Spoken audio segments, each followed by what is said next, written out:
बाल्यकालीन शिक्षा में क्या क्या महत्वपूर्ण पॉइंट या बिंदु होते थे जिसका व्यक्ति निरंतर अपने जीवन में अभ्यास करता था या उसको समझता था।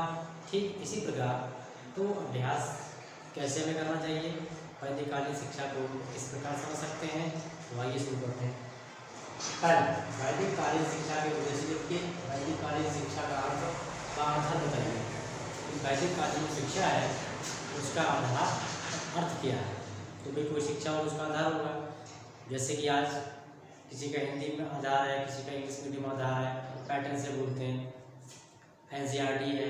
तो इस तरीके से प्राचीन जो शिक्षा होती थी वैदिककालीन की, तो वो वेदों पर आधारित थी।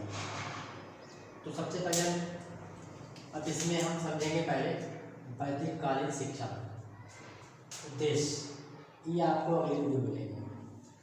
साथ ही वैदिककालीन शिक्षा का अर्थ और इसका आधार बताइए, ये है। तो आज भी हम इसको देखते हैं कि वैदिककालीन शिक्षा का आधार और उसका अर्थ क्या है। पहला पॉइंट, प्राचीन भारत में शिक्षा किस पर थी, वेदों पर आधारित थी। प्राचीन भारत में जो शिक्षा होती थी उनका आधार वेद थे, यानी कि वेदों पर आधारित। वैदिककालीन शिक्षा का अर्थ वेदों से या फिर वेदों की शिक्षा से है या फिर था। नेक्स्ट पॉइंट, वैदिककालीन शिक्षा की शुरुआत कौन से काल में हुई, या जब वैदिककालीन की शिक्षा शुरू हुई तो उस समय को क्या कहा गया, तो उस समय के लिए कहा गया ऋग्वैदिक काल। यानी कि वैदिककालीन शिक्षा की शुरुआत ऋग्वैदिक काल से हुई और बौद्ध काल तक इस शिक्षा का प्रचलन चला।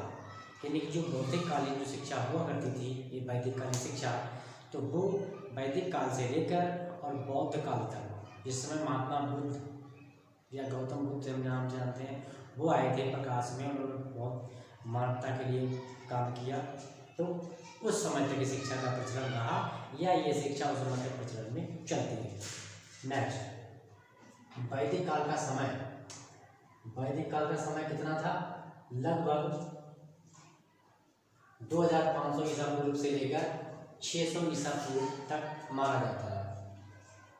वेद का अर्थ क्या होता है, वेद का अर्थ ज्ञान, यानी कि वेद का अर्थ ज्ञान, यानी कि वेद का पर्यायवाची शब्द ज्ञान होता है। नेक्स्ट, वेद 4 है, ये हम सब जानते हैं, और उन चारों वेदों के काम अलग अलग। कौन कौन से वेद हैं देख लेते हैं। वेद 4 हैं, number 1 Rigveda, number 2 Yajurveda, number Samaveda और 4 अथर्ववेद। तो इसमें ऋग्वेद पहला है, इसलिए ऋग्वेद सबसे पुराना वेद है। तो सबसे प्राचीन वेद कौन सा है, ऋग्वेद। नेक्स्ट, वैदिककालीन शिक्षा को क्या कहा जाता था, तो वैदिककालीन शिक्षा का एक दूसरा नाम था, वो था गुरुकुल प्रणाली। यानी वैदिककालीन जो शिक्षा होती थी उसको गुरुकुल प्रणाली के नाम से भी हम जानते हैं। नेक्स्ट पॉइंट, शिक्षा के द्वारा। अब यहाँ पे शिक्षा का महत्व बताया गया क्या है, शिक्षा के द्वारा मनुष्य क्या प्राप्त करता है, सुख, आनंद, यश और समृद्धि। ये 4 शब्द हैं, चारों शब्द का मतलब है सुख, मतलब कि वो सुखी रहता है, खुश रहता है। आनंद मतलब वो शिक्षा को पढ़ के आनंदित होता है, यानी ज्ञान को लेकर के आनंदित होता है। नेक्स्ट, यश, उसकी प्रसिद्धि होती है, लोग परिचित होते हैं, दूर तक उसका नाम होता है। समृद्धि, उसके बाद धन भी आता है। तो इस तरीके से शिक्षा जो है हमें 4 महत्वपूर्ण जो है योगदान देती है, या 4 महत्वपूर्ण हमारे लिए मतलब जीवन यापन करने के लिए प्रदान करती है गुण, सुख, आनंद, यश और समृद्धि। नेक्स्ट, इस शिक्षा को क्या माना गया है, मैंने कि वैदिककालीन शिक्षा को क्या माना गया है, कामधेनु या फिर कल्पवृक्ष भी कहा गया है। वैदिककालीन शिक्षा के लिए कामधेनु या फिर कल्पवृक्ष भी कहा गया है, इस नाम से भी इसको जानते थे। तो अर्थात इसका कहने का अर्थ हुआ कि शिक्षा से प्राणी की लगभग सभी इच्छाएं पूरी हो जाती हैं, या वो उनको पूर्ण करने में सक्षम हो जाता है। क्योंकि आप जानते हैं शिक्षित हो गए आप अच्छे तरीके से, तो आप कहीं भी व्यर्थ नहीं बैठेंगे, कुछ ना कुछ आप कर सकते हैं, जिससे आपका जो जीवनचर्या है वो सुचारू रूप से सही ढंग से चलते रहेंगे। तो इस प्रकार बताए गए महत्व स्वीकारते हुए, किसने?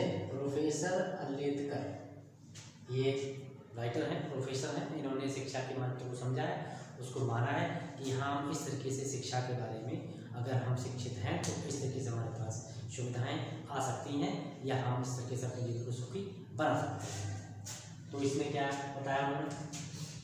शिक्षा को क्या?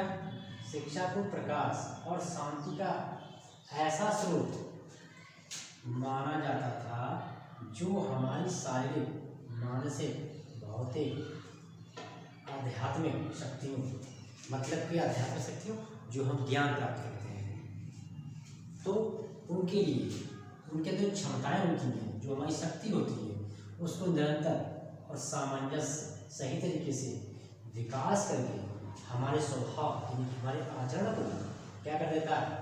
परिवर्तित करता है। परिवर्तित मतलब उसको समय समय पर बदलता रहता है और वो समय समय पर बदलना ही हमारे स्वभाव को परिवर्तित करके और उसको उत्कृष्ट बनाता है। कौन? हमारी शिक्षा। इस शिक्षा के द्वारा ही हम उत्कृष्ट बनते हैं, यानी कि श्रेष्ठ बनते हैं। शिक्षा ही हमें, शिक्षा का गुण ही हमें ये सारी बातें देता है। तो इस प्रकार अभी हमने इसके बारे में जाना कि जो शिक्षा है बुद्धकालीन उसमें हम क्या कहते थे, शिक्षा का क्या महत्व था।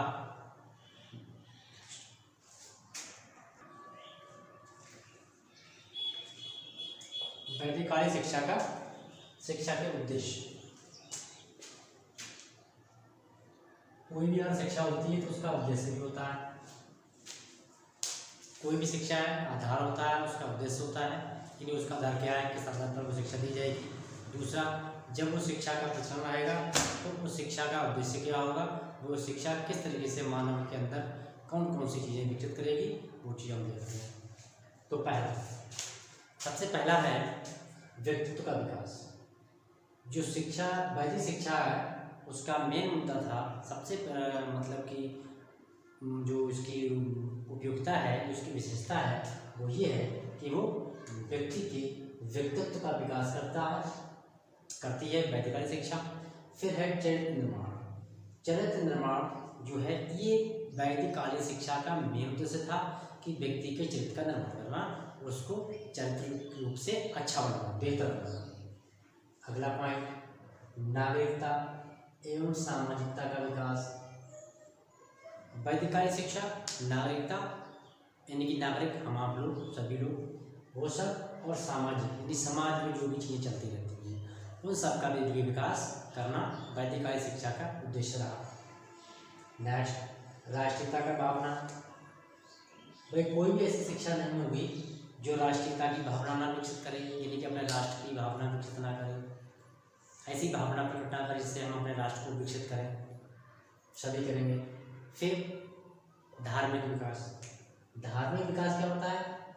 वैदिककालीन शिक्षा में धर्म की शिक्षा पर भी विशेष बल दिया जाता था, यानी विशेष तरीके से उस पर ध्यान दिया जाता है। तो धार्मिक विकास भी वैदिककालीन शिक्षा के साथ होता था। सामाजिक कुशलता का विकास। सामाजिक कुशलता का अर्थ हुआ कि हम जो समाज में जो भी कार्य होते हैं, जिस तरीके से हम काम कर सकें तो उसको कुशल तरीके से, यानी कि और अच्छे तरीके से उसको कर सकें, तो इस बात का भी उसमें मतलब स्थान रहता था। नेक्स्ट, संस्कृति। संस्कृति का विकास।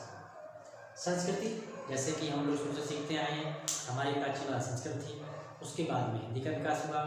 तो हमारी संस्कृति है, संस्कृति क्या है? बड़ों का सम्मान करना, सबको एक साथ लेके चलना, तो ये सब क्या है? ये हमारी संस्कृति में ही निहित होता है। तो संस्कृति, इसमें 3 पॉइंट सबसे मेन थे: संस्कृति का विकास, राष्ट्रीयता का विकास, चरित्र निर्माण और व्यक्ति के व्यक्तित्व का विकास।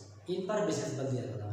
जब ये चीज़ें व्यक्ति के अंदर होंगी तो वो निश्चित रूप से एक अच्छे तरीके से समाज को भी कुशल कर सकता है और राष्ट्र का विकास भी कर सकता है, नागरिक और सामाजिक का भी ध्यान रख सकता है। तो इस प्रकार आज का कंप्लीट हुआ। नेक्स्ट मिलते हैं नेक्स्ट। Thank you.